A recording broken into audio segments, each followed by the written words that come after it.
स्वामी विवेकानंद शिशु मंदिर में रौप्य जयंती पालित। गंजाम जिला भंजनगर स्थित स्वामी विवेकानंद शिशु मंदिर में अनुष्ठान सभापति माधव चंद्र आपटों सभापतित्व में 25तम वार्षिक उत्सव तथा रौप्य जयंती पालन हो जाइछि। अनुष्ठान आईन परामर्शदाता तथा वरिष्ठ आईनजीवी सम्मानित अतिथि भाव जोग देथिले। रोटारियन तथा समाजसेवी रंजित बारिक सम्मानित अतिथि भाव जोग देथिले। स्वतंत्र अतिथि भाव रोटारियन जिला गवर्नर जाज्ञशेष महापात्र जोग दे अनुष्ठान गुरुमा और गुरुजी माने स्वल्प दरमा नै काम करी निस्वार्थपर सेवा जोगाउथिबा जोगु साधुवाद जणाइथिले। कवि सम्राट उपेन्द्र भंज महाविद्यालय अवसरप्राप्त अध्यक्ष कृतिवास विश्वाल मुख्य वक्ता भाव जोगदे विश्वगुरु स्वामी विवेकानंद उक्तिगुड़िक वर्तमान जुगरे किपरि भावे प्रतिफलित हेउछि ताहाकु परिप्रकाश करथिले।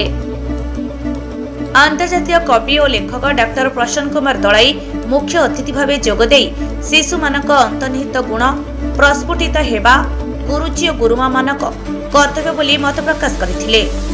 सेहीपरि बणिक संघर सभापति चिन्नब सनत कुमार सुबुधी सम्मानित अतिथि भाव जोग देथिले। शिशु मानक मध्यरे आगरु अनुष्ठित होइथिबा विभिन्न प्रतियोगिता गुड़िकर फलाफल घोषणा करा जाय अतिथि मानक द्वारा सील ट्रॉफी और मानपत्र प्रदान करा जायथिला।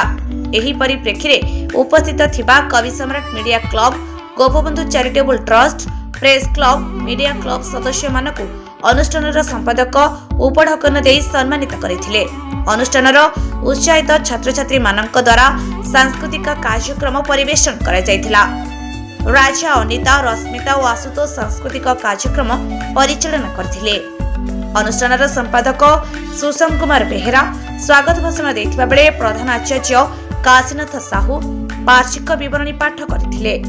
अनुष्ठान गुरुजी यथा सुकांत शिवराम गुंडीचा संतोष सत्य बसंत और गुरुमा संध्या रुनी महालक्ष्मी टुनी विस्मिता शुभम माहेश्वरी पिंकी सुजाता कार्यक्रम परिचालन में सहयोग करथिबा बेले अनुष्ठान सह प्रधान आचार्य शुभश्री परिडा धन्यवाद अर्पण करथिले।